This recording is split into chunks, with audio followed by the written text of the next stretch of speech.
A warm welcome to your Barbados Today Evening News Update for Thursday, June 24. Top in the news, on nomination day for candidates contesting the presidency of the National Union of Public Workers, Embattled Union President Agard McDowell has been suspended.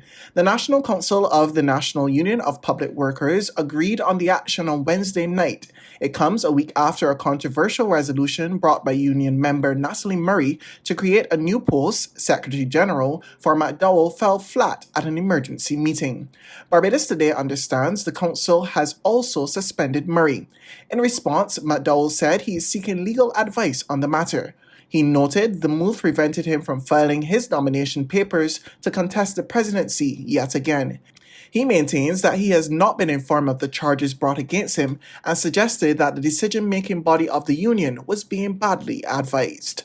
Meanwhile, presidential candidate Kimberly Agard handed in her nomination form today to officially solidify her bid to run for the presidency. She told reporters she intends to run a clean campaign.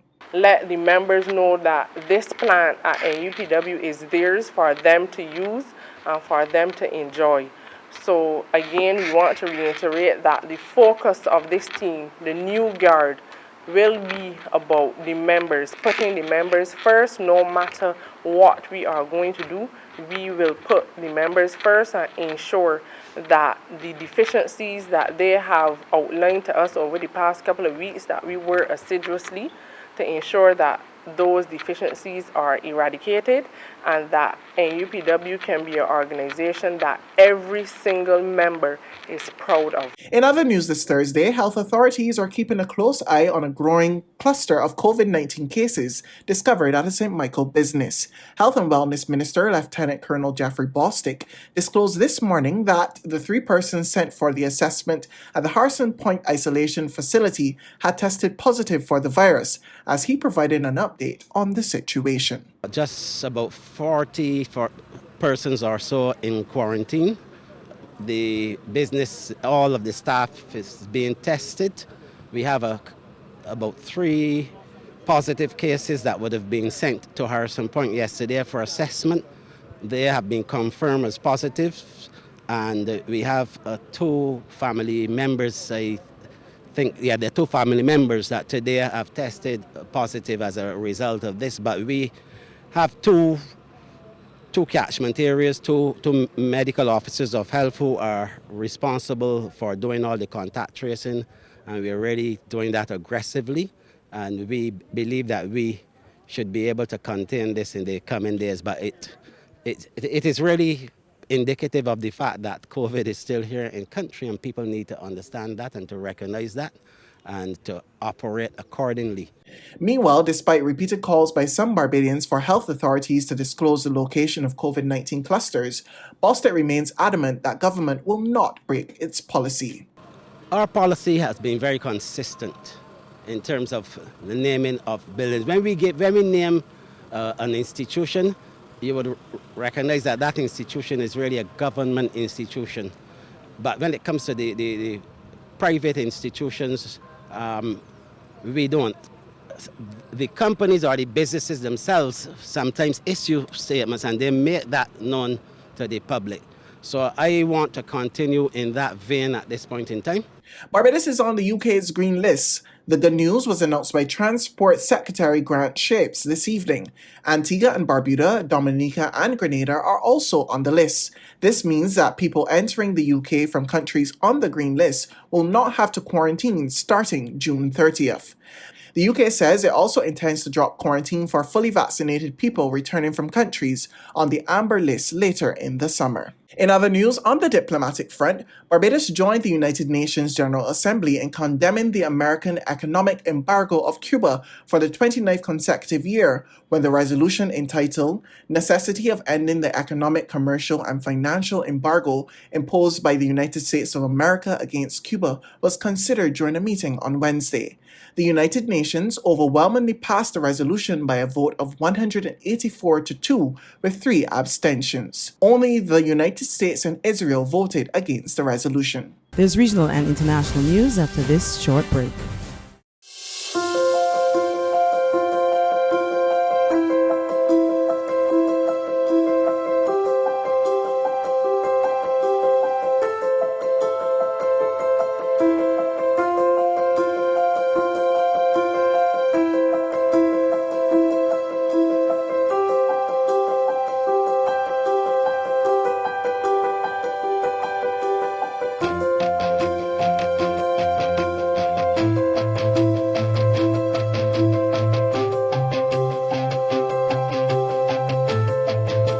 Barbados Today, news you can trust.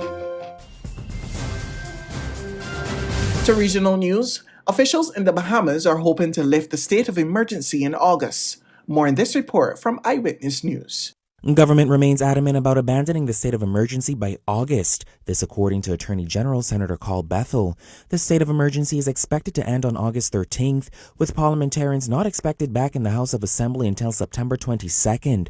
But Senator Bethel says the Governor General is still free to issue a new proclamation, at which time both houses will be summoned to meet. Everything depends on how we behave ourselves as a people.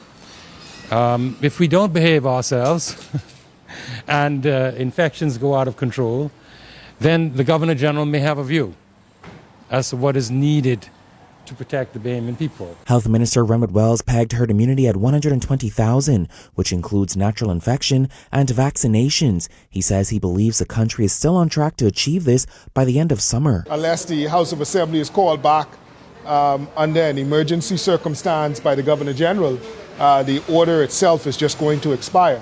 I would have said that we are looking to open the Bahamian economy fully. In order to do that, we need Bahamians vaccinated. Bahamians are beginning to answer the call in greater numbers. They were always answering the call, but there's an uptick in persons presenting now to come forward to receive the vaccine. Finally, African biologists expect a decision in mid-July on partners to produce Africa's first COVID-19 vaccine using the mRNA platform. More in this report from Reuters TV. Africa's first mRNA COVID-19 vaccine could soon be produced inside this facility. The World Health Organization picked Afrigen Biologics for the pilot. Now, the South African startup says it expects a decision from partners in mid-July. Petro Teblanche is the managing director. This is the first step for us in Africa to establish cutting-edge novel technology vaccine production suitable for fast-track rapid response and to ensure that we have vaccine security on this continent. The $9 million tech transfer hub will make it possible for African companies to manufacture mRNA vaccines in 9 to 12 months. The advanced mRNA technology is used in Pfizer and Moderna shots. They currently require very cold storage. But Teblanche says Afrigen could access technology to produce a thermostable mRNA vaccine that could be kept at temperatures of between 2 to 8 degrees Celsius. Afrigen's facility will be capable of producing a maximum of 10,000 vaccine vials a day. It's also partnered with local manufacturer BioVac, which can produce 30 to 50 million doses a year to distribute across the continent. That's news, but for the very latest, visit us at www.barbadostoday.bb. You can also subscribe to our e-paper, email updates, or like us on Facebook, and sign up for our breaking news alerts via WhatsApp.